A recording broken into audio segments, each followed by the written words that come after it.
there's no gear to kind of, the gear is just this kind of a whatever placeholder gear that you just upgrade and it's there. And it just does whatever, some attack and level. There's no HP here because HP is the rampart here, so we just attack. That's it, some kind of whatever random upgrades. But the important thing that each gear has 5 slots for gems, and these gems are pretty much the skills. Like it's kind of similar Path of Exile. Path of Exile, yeah, exactly. There you go. Here we go. And we can merge the skills together instead of... This is no bullshit gaming podcast, 2.5 gamers. Sharing actionable insights, dropping knowledge from our day-to-day user acquisition, game design, and ad monetization jobs. We are definitely not discussing the latest industry news, but having so much fun. Let's not forget this is a 4 a.m. conference discussion vibe, so let's not take it too seriously. Hello, everybody. Welcome to session number 91. Is it 91? Yes, it is. Is it? Yeah. So, again, welcome. My name is Matej Lancaric. I'm Felix Braberg. And I'm Jakub Remia. And we are your hosts. And we are also working as a consultant on the game design, ad monetization, and user acquisition side. So if you need help, give us a call. So, what should we talk about today?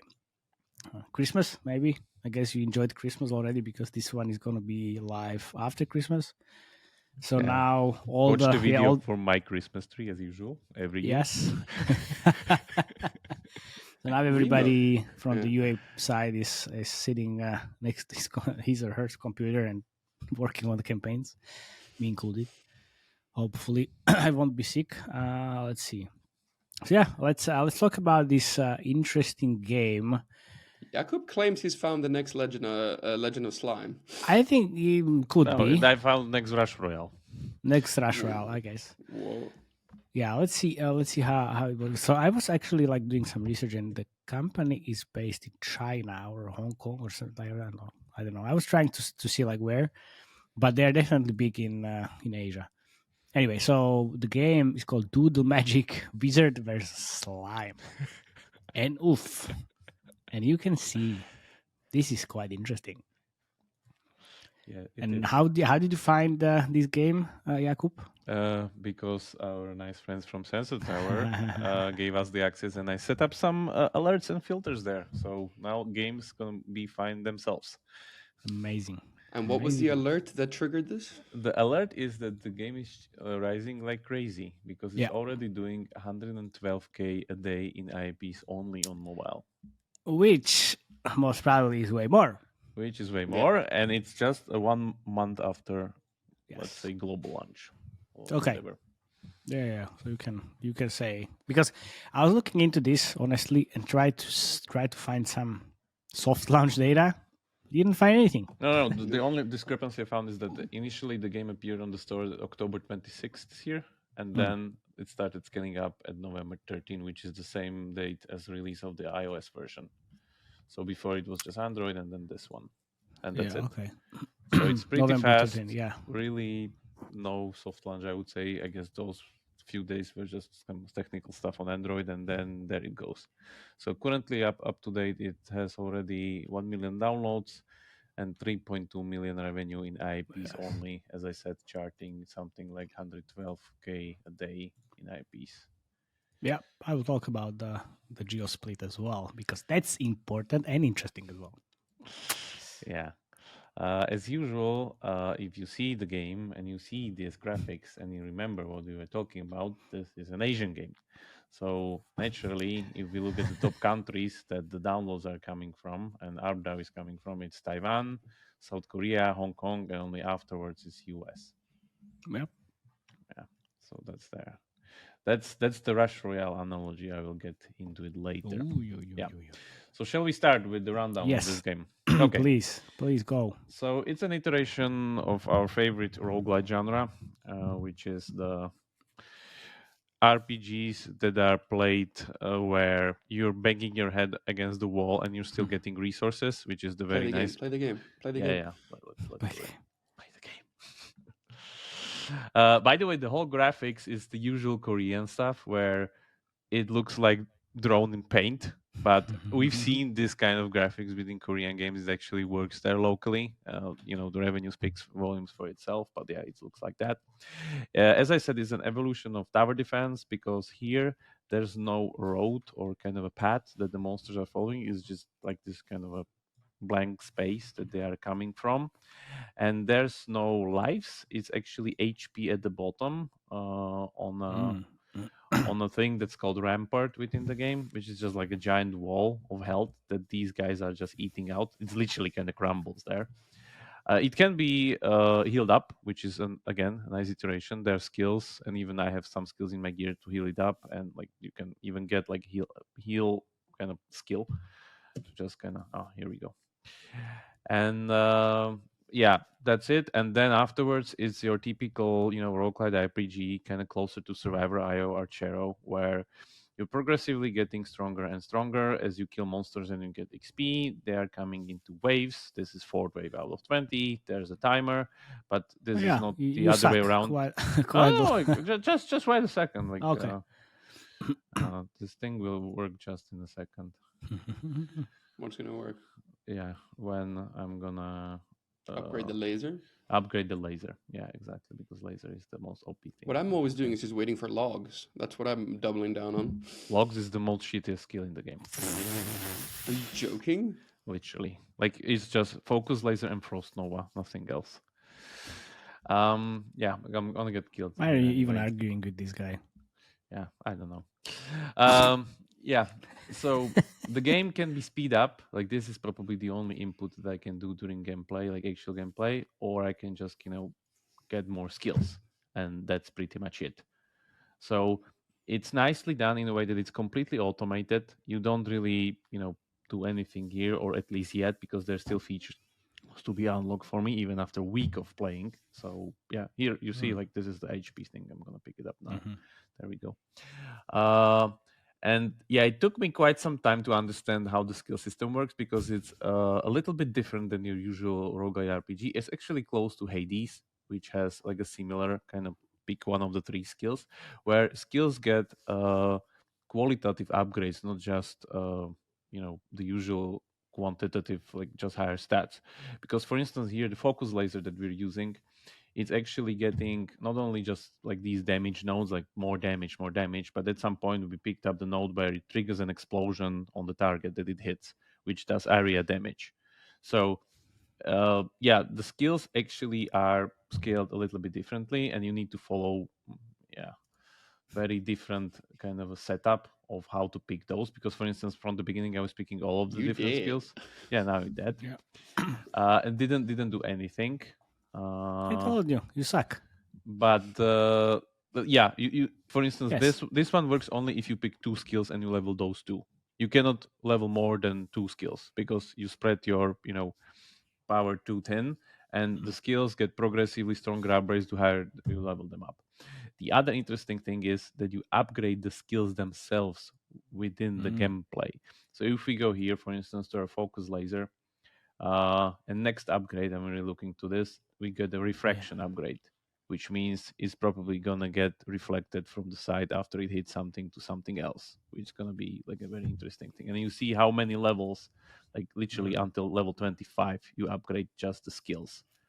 Yeah, so this is, you already see where I'm going. So it's getting more and more core.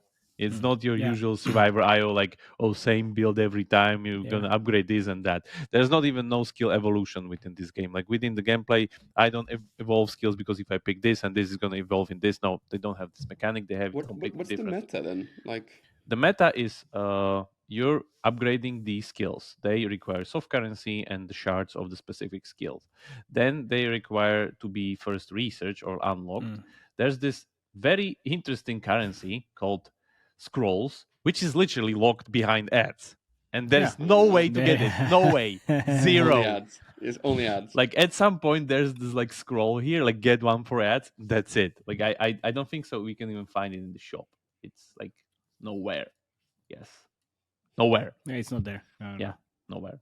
So later on here, like more progression upgrades. I guess you didn't see these, but there's even workshop, which unlocks like more idle mechanics on top, which all again can be speed up with ads and even upgraded. So again, What 3 level more does the placements. workshop get unlocked on?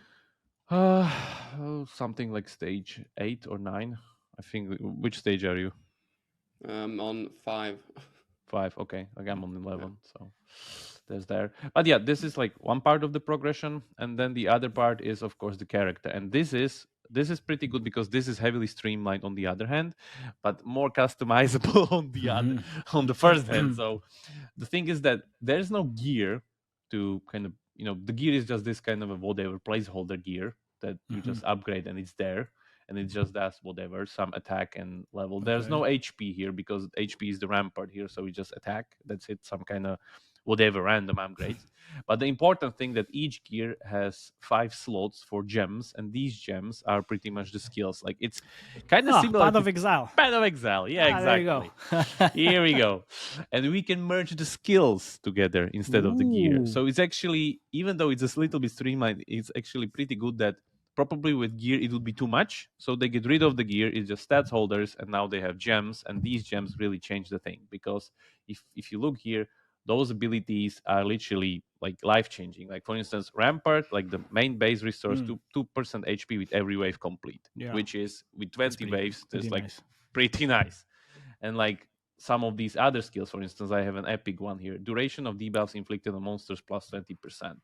Or cause plus 60% damage to monsters with HP above 70%. So those are pretty significant. Yeah. So this is pretty much the main progression. The gear scaling and the skills and like the things we are kind of unlocking here. And then they have skins here. And the skins actually increases damage. So we have a Gandalf from Wish, which increases your arcane missile. Then we have the Halloween Witch, which again increases grenade skill. Then we have the Christmas Fairy, which I don't know why the fuck I should even get because it's not unlocked for me. Probably some event. And it increases damage of Frostnova, which is, by the way, the best skill in the game.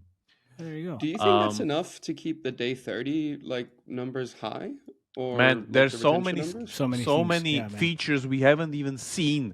Like I'm super pissed at this because I'm playing it for a week. I haven't still seen it because you see there's this other currencies, for instance, this kind of a stone log, runestones. Runestones used to upgrade ramparts, increase HP, even skills for the rampart. For the like main base, where they are. I have like a lot of these. I don't know where. So probably somewhere that is gonna upgrade. There's challenges. After 20, it took me a week to get to 10. So that's there. Then there's this other thing called this thing that I cannot even click on. Sorry. You know why? Because you're playing on a fucking PC. No. Exactly. That's no. Anyway, there's this book, Tomb of Inheritance, which trains your apprentices. Because actually, when I was watching some stuff on YouTube, you get more mages on the like rampart. So there's like more damage, even more like different skills. And as I said, I haven't unlocked these, and I'm playing it for a week. I know. Yeah. So it's following the usual hybrid playbook that like features get very slowly unfolded only if you can master what you already have, and then like suddenly new thing boosts up your progression. Also, these icons on top, I guess you have less, I have a lot more, where you have these whatever. There's the battle pass mechanic, of course. By the way, this is interesting. The battle pass mechanic is scaled through stamina, so it means it increases based on the number of times you actually play the game, not on your level. And the game is, by the way, spamming me with stamina. It's literally spamming me every 3 hours. There's like stamina delivery through email. I haven't seen it at all. You can play. See, like I have like 200 stamina out of 30 and never run out of it. Because you have these quick grade mechanics, which means that you can auto play the game just by clicking it, like insta play it. But it's limited. It's very limited, and that's why I think one of the things why the game works so well, because it's not limited. You just need to pay. Yeah, you need to pay in order to like spend all that energy. You need to pay. You need to pay. In terms of research, you should pay as well. From time to time, maybe. Yeah. Can we like donate just some money, and then you decide what your first IP will be, and then you what game and what you bought? Man, I have so many IPs in Path of Exile, but not in this. It's like we never talk about Path of Exile on the podcast. We will. When Path of Exile 2 releases next year. And trust me, we will talk about it. Yeah, I'm pretty sure we will. Okay. Anyway, so my guess is that the game is heavily... Only Remo do you offer a free IAP to, and he doesn't take you up on the offer. No, yeah. It's principle. It's heavily skewed towards IAP. I really like the chances left today. So you can you can buy all of these. You only have 999 chances left today. The drop rates are also pretty tight, let's say. Amazing, yeah. There's like legendary is already 0.9%, and the biggest rarity, which is mythic, is 0.01%. But you have 999 chances left today. No, you have opportunity to buy those. There's not even like some kind of whatever, discount on Temple, because it's like the same price. Usually, literally the case. Yeah, there is a discount. There's just a pity timer, the usual one, but it's like shit one. So yeah, but usually, you play efficiently, so you get these resources, and then you buy the 10 gacha pool. Yeah. So overall, like the game is kind of unique. The mechanic of streamlining the inventory, the core gameplay of fully automating the roguelike tower defense, and pretty much making it heavily tactic based. Because later down the line, I've seen already that there's, for instance, the laser here. So just an example. At 5th upgrade, the monsters killed by laser pools cannot split, and this tells me that they have mechanics, or let's say these skills can be adjusted just to specific stages, and then you need to really kind of think about your tactics. Because, for instance, if there comes a stage where there are actually these monsters that can split, we definitely want to pick this one.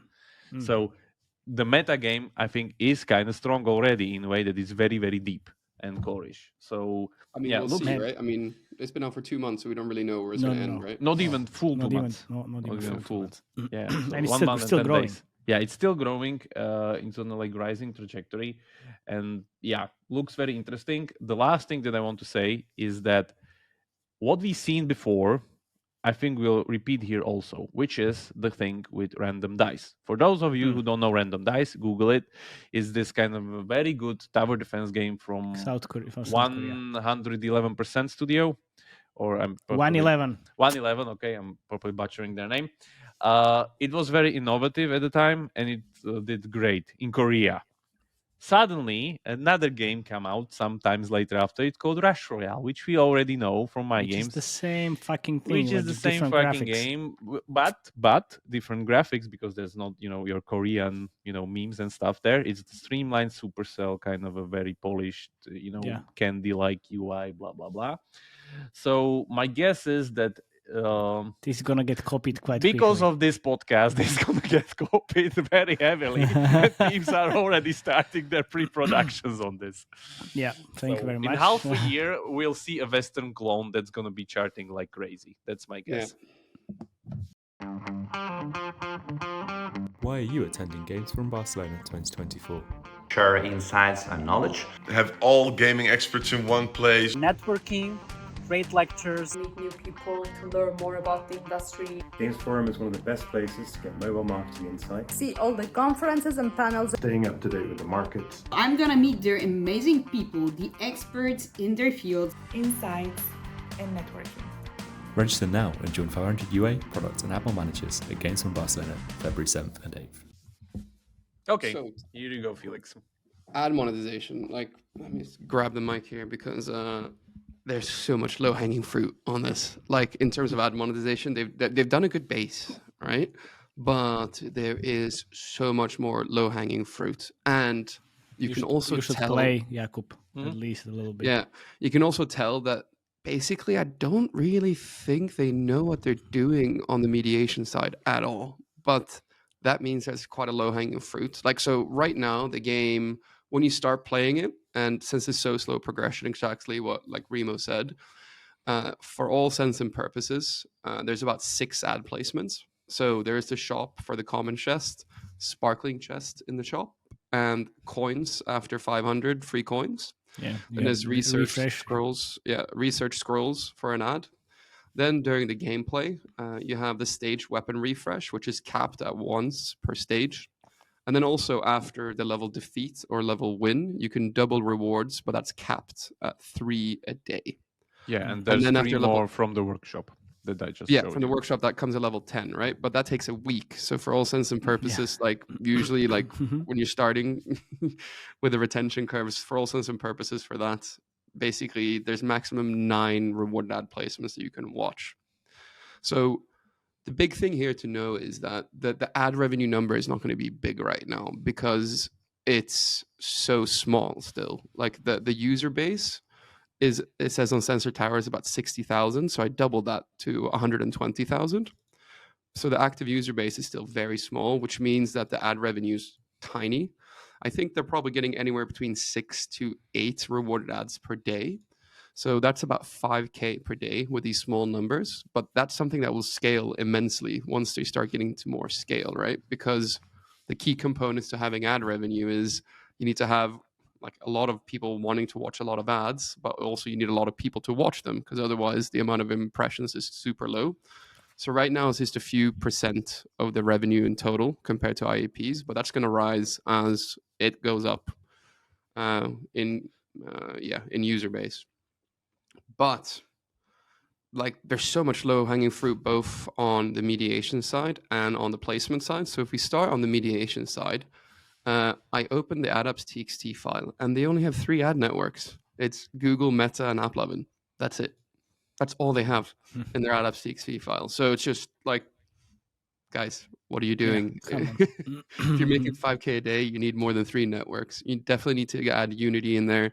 Probably need to add Pangle, like looking at the kind of country geo split right now. Like definitely add Pangle. You probably need to double the amount of ad networks that you're currently working with, and you'll probably increase ad revenue then by at least 30 or 40% just off the back of that. But yeah, more networks are needed. Also on the ad placement side, like there's so much other stuff you can also do. For once, like the placement that stuck out to me that's missing the most is just an interactive placement that's kind of going across the screen during the main gameplay. Like right now when Jakub's playing, if you could have a ad placement go across the screen that's in color, that would help you in some way to pass a stage or like get more XP to get basically to in the start of the level to get to getting your first skills quicker. That would get like nearly probably 70% like view through rate. And for me, it's just like, guys, put that in there.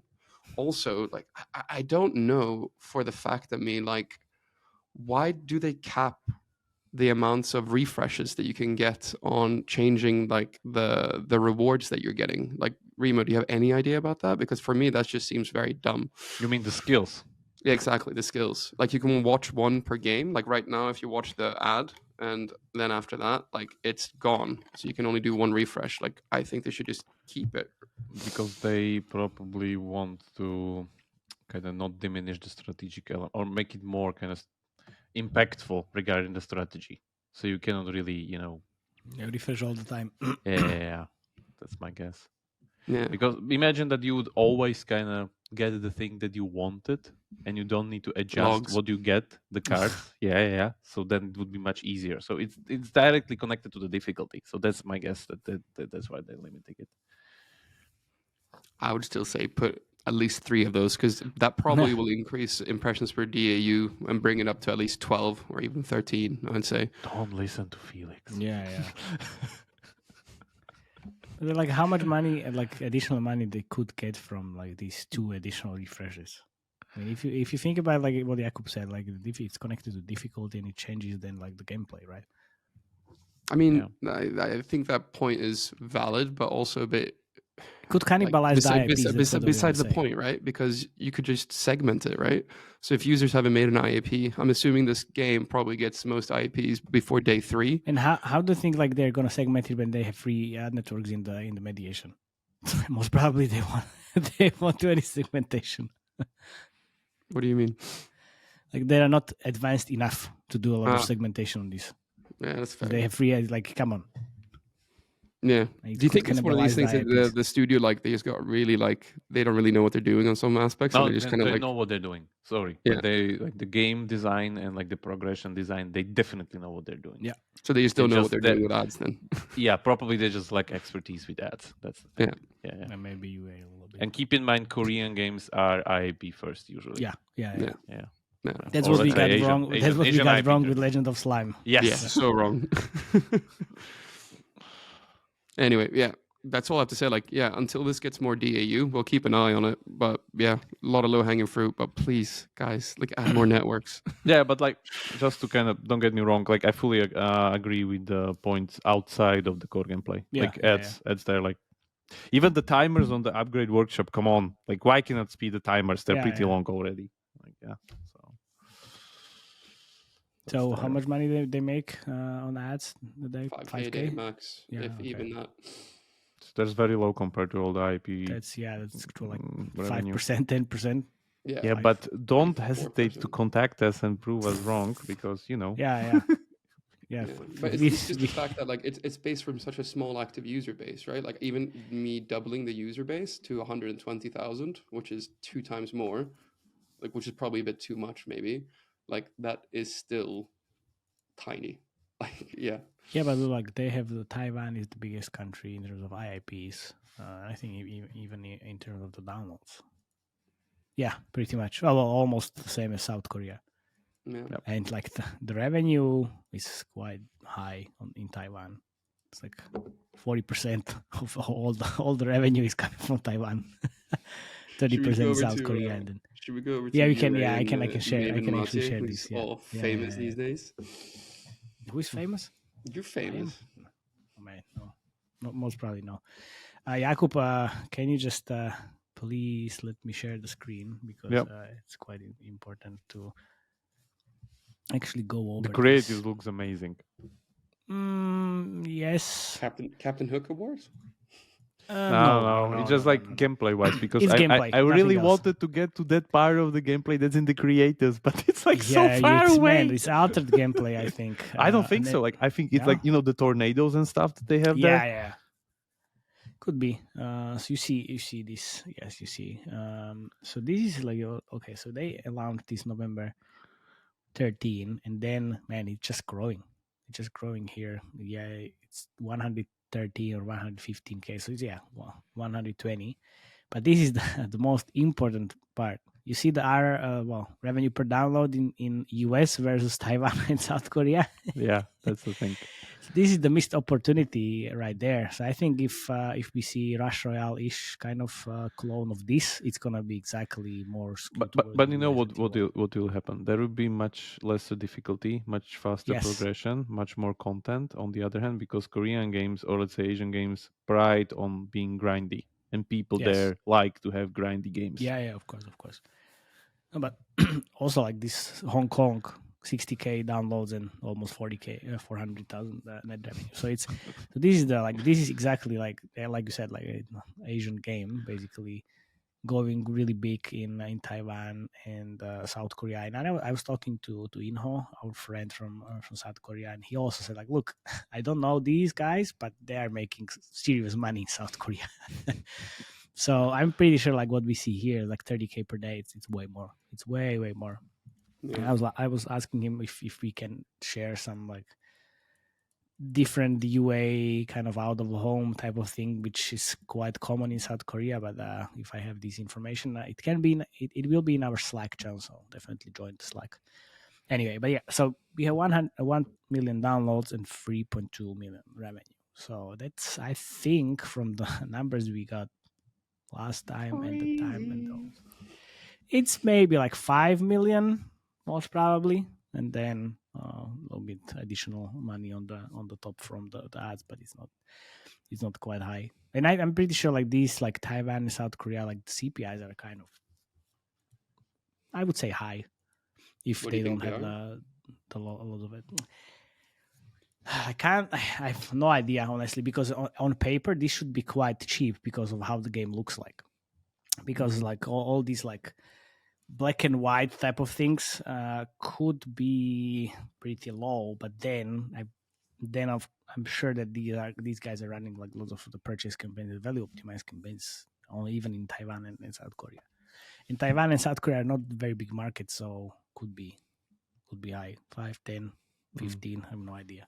somewhere around that. By the way, they have another game on their account called the Yes, I Crowd saw it. Survivor, which is you he's guess doing so. zero. He's doing zero. But it's very fresh. It's from September. Yes, and this is from November. So, like, which one is fresh? Of course. But normally games stick around in soft launch for some time.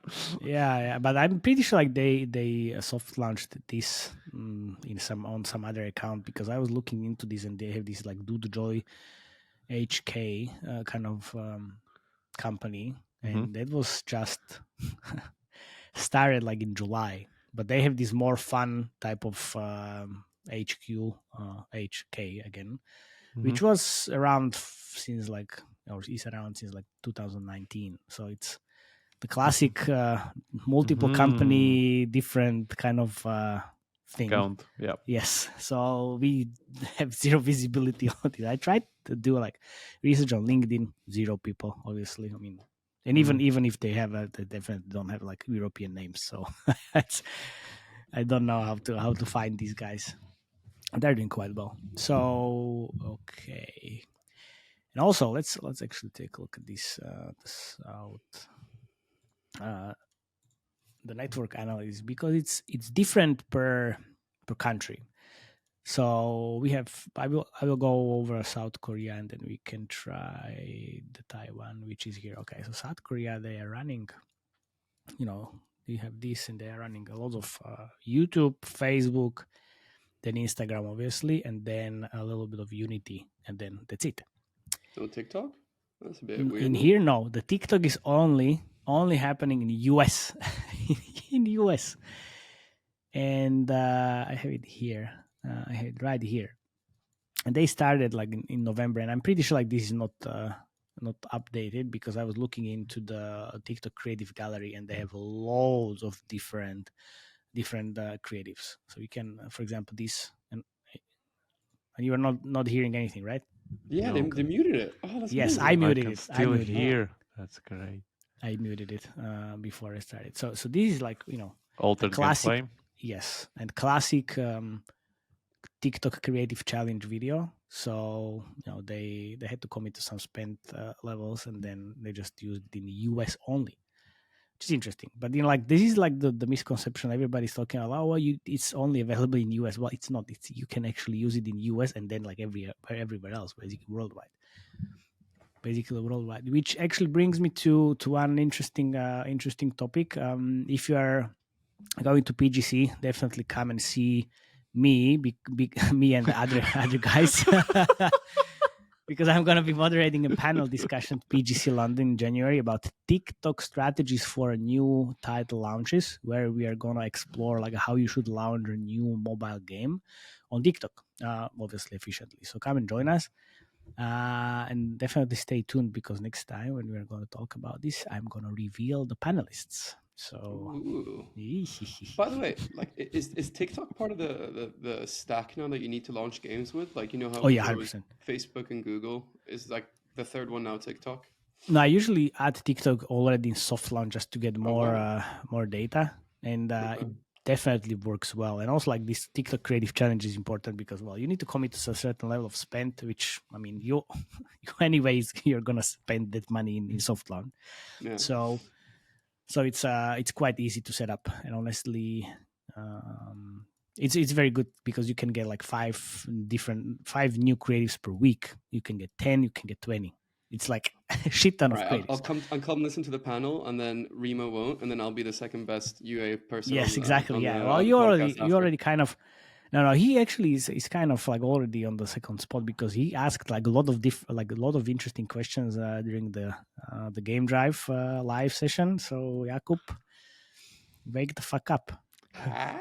Yeah.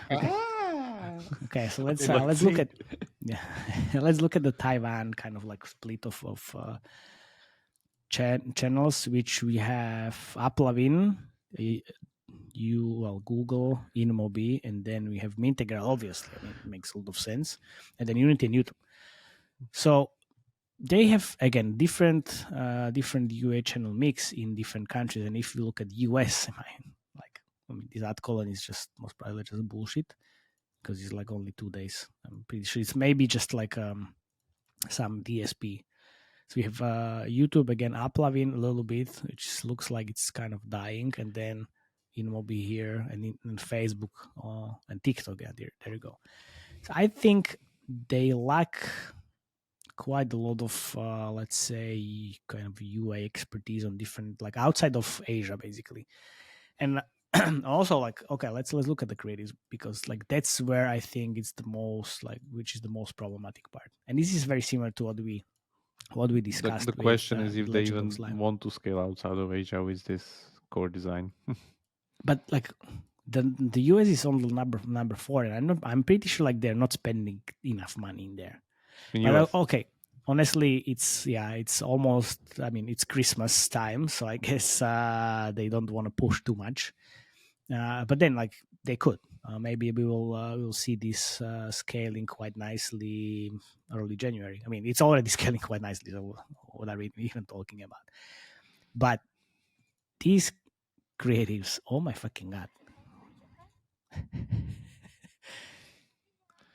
So it's arcadeization. Yes. Altered gameplay, looking at the gameplay that is kind of altered, and you're picking skills directly out of the screen. Yeah, and then we have the skills on the side, which you don't have, right? Giant effects and giant bosses, and yeah, you have the skills on the side. It's just you don't pick them in this manner. Yeah. But it's altered gameplay, let's say. It is, but it's actually, I mean, it's good. It's just like looks good. Jesus. So now I'm kind of being deaf because I hear the music, but you don't, at least. See, enjoy the experience. I know.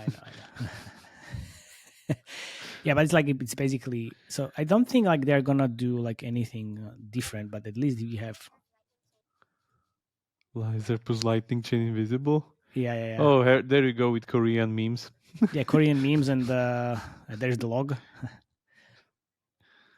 And log could be good, but maybe only later down the line when it's like as wide as the whole screen. Yeah, and also these are the Korean memes, and then they have the TikTok voice, obviously. So they're like doing at least something right, but they could do so much more. Honestly, so much more. Like these like Korean memes, like nobody cares about them in US most probably.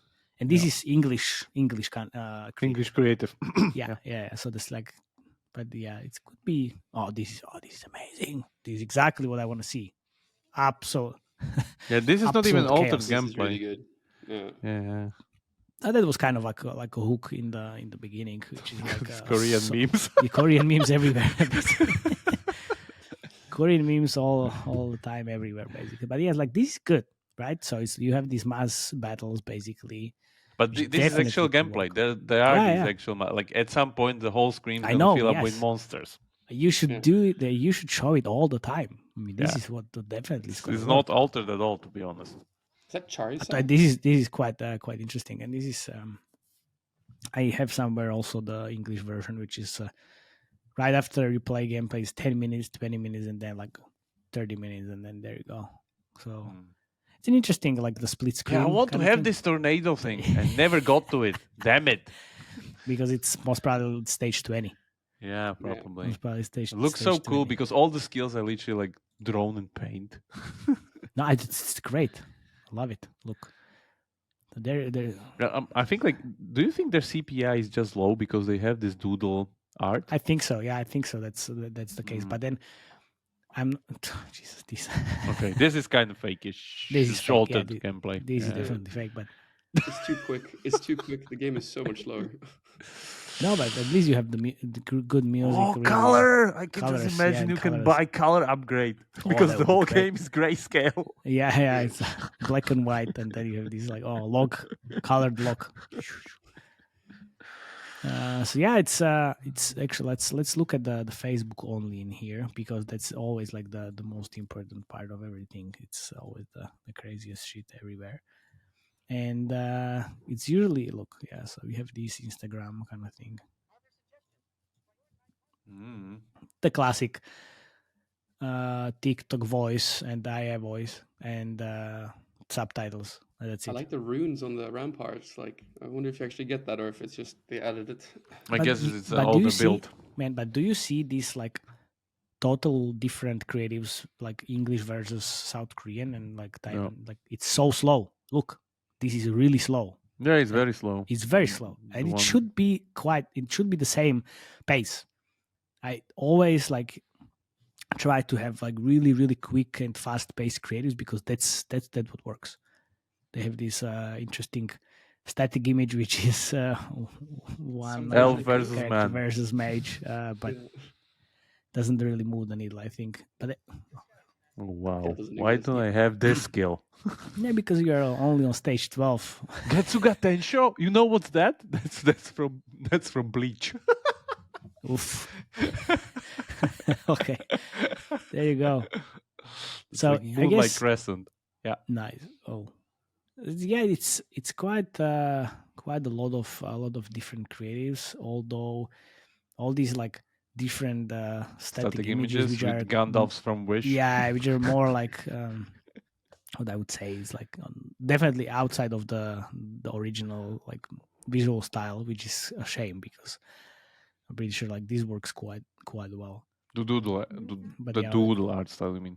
Yeah, the doodle art style. Yeah, I mean, that's what you should double down on, 100%. So yeah, so I think it's quite interesting combination of different creatives. I'm pretty sure like they could do way more because it's basically one creative, and there's like a lot of different TikTok voices and AI like subtitles, and that's it. Right? You can, yeah, man. Look, why I can have this Kamehameha thing?